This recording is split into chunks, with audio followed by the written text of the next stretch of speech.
মায়ের মন্দির হয়ে গেছে। আমি এতদিন দেখাইনি কোনোদিন, মায়ের মন্দির হয়ে গেছে।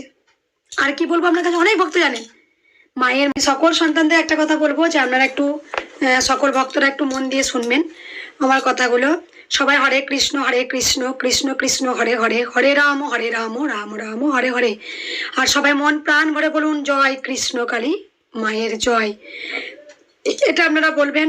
প্রথমত কথা, ঘরে বসে নাম জপ। আমার কথাগুলো খুব ভালো করে শুনবেন এবং আমার এই ভিডিওটা বেশি বেশি করে পারলে শেয়ার করবেন। মায়ের মন্দির বিশাল বড় কৃষ্ণকালী মায়ের মন্দির হয়েছে। সবাই ভালোবেসে বলুন রাধে রাধে। মাকে একটু দেখিয়ে দিই, সোনামাকে একটু দেখিয়ে দিই।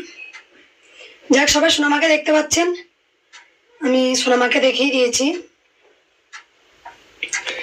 দেখে নিন। আর আমার এই ভিডিওটা প্রচুর প্রচুর শেয়ার করবেন।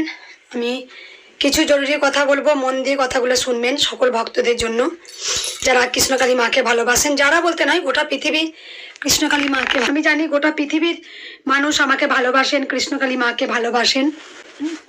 আমার দুটো কথা, যেখানে আমি একটা কথা বলতে চাই, সকল সন্তানরা আপনারা জানেন যে কৃষ্ণকালী মায়ের মন্দির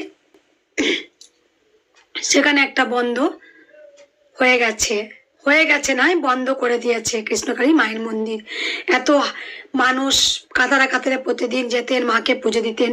যাই হোক, আসল কথায় আমি আসি, যে কথা বলতে এসেছি সকল ভক্তদের। আপনারা সবাই জানেন যে মন্দিরের এখন মন্দির বন্ধ আছে। তাই আপনারা যারা সকল সন্তানদের বলবো যে যারা মাকে শাড়ি মানসিক করেন, মাকে শাড়ি ছুড়ে দিচ্ছেন, কেন করছেন? মায়ের কি মন্দির কি আর কোনোদিন খুলবে না? না মায়ের মন্দির আপনারা পাবেন না, এটা কেন করছেন? আপনারা জানেন যে শাড়িগুলো মাকে মানসিক করে দিয়ে যান। আমি সেই শাড়ি যতটা পেরেছি বস্তায় বস্তা শাড়ি আমি দিয়েছি। অনেক যারা যারা শাড়ি পরতে পারে না, ওখানে দেখেছেন আমি শাড়ি দিয়েছি অনেক বস্তা বস্তা। তো শাড়িগুলো আপনারা কেন এরকম ছুড়ে দিয়ে যাচ্ছেন? মায়ের মন্দিরে কোনোদিন হবে না? আর একটা সকল ভক্তদের কাছে আমার একান্ত অনুরোধ যে আপনারা কাউকে কারোর হাতে কিচ্ছু দেবেন না, কিচ্ছু দেবেন না। শাড়ি হোক, মিষ্টি হোক, ফল হোক, কিচ্ছু দেবেন না।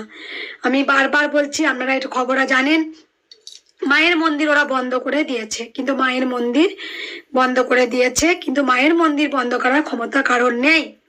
আমি আগেও বলেছিলাম, এখনো বলছি।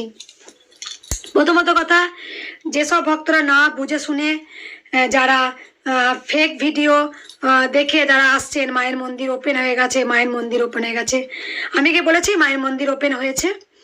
আমি তো বলিনি। তাহলে কেন আপনারা মায়ের কাছে আসছেন বা যা জিনিস আনছেন যাবতীয় অন্যজনের হাতে কেন তুলে দিচ্ছেন? আপনাদেরকে একটু ভরসা নেই, বিশ্বাস নেই যে মঙ্গলা মা ঠিক টাইমে যখন মন্দির উদ্বোধন করবেন তখন ঠিক বলে দেবেন? তোমরা তো জানো আমি যুদ্ধ লড়াই করি। আমি কি বসে আছি?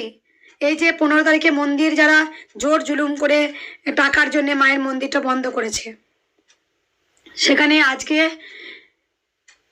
জোর জুলুম করে যারা বন্ধ করেছে, সেখানে কেন আজকে মন্দিরটা বন্ধ করেছে? কেন ভক্তরা সেখানে এসে আপনারা সমস্ত জিনিস অন্যজনের হাতে দিয়ে চলে যাচ্ছেন? কেন করছেন?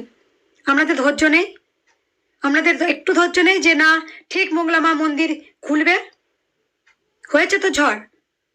আমি একটা কথা সকল ভক্তদের একটা কথা বলতে চাই, এবং যারা আমার ভিডিওটা দেখবেন তারা সবাই জানেন যে আমি কিন্তু লড়তে জানি, আমি কিন্তু ভেঙে পড়ার মেয়ে নয়। প্রথমত বলবো, আমি এখন চুপচাপ আছি বলে ভাবেন না যে ক্যামেরার সামনে চুপচাপ আছি বলে যে মা কিছু করছেন না, মঙ্গলা মা কেন কিছু করছেন না। আমি কিন্তু চুপচাপ বসে নেই, এটা আমি আপনাদের জানিয়ে দিলাম। 1 নম্বর কথা, প্রথম থেকে মায়ের প্রতি কি অত্যাচার হয়েছে সেটা আমি আগেও বলেছি, আমি এখনো বলছি।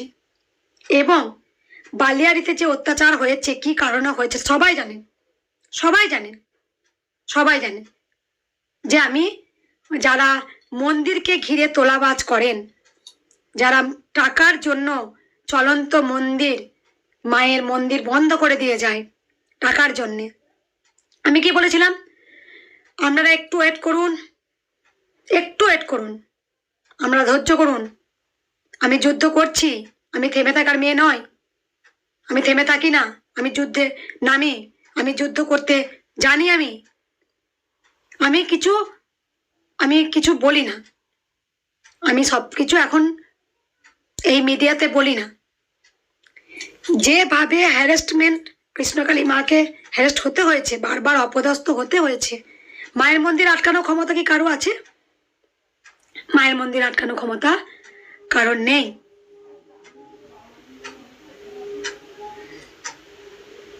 আর আপনারা জানেন যে আজকে, এটা অনেকে জানেন না, মায়ের মন্দির বিশাল বড় কৃষ্ণকালী মায়ের মন্দির হয়েছে।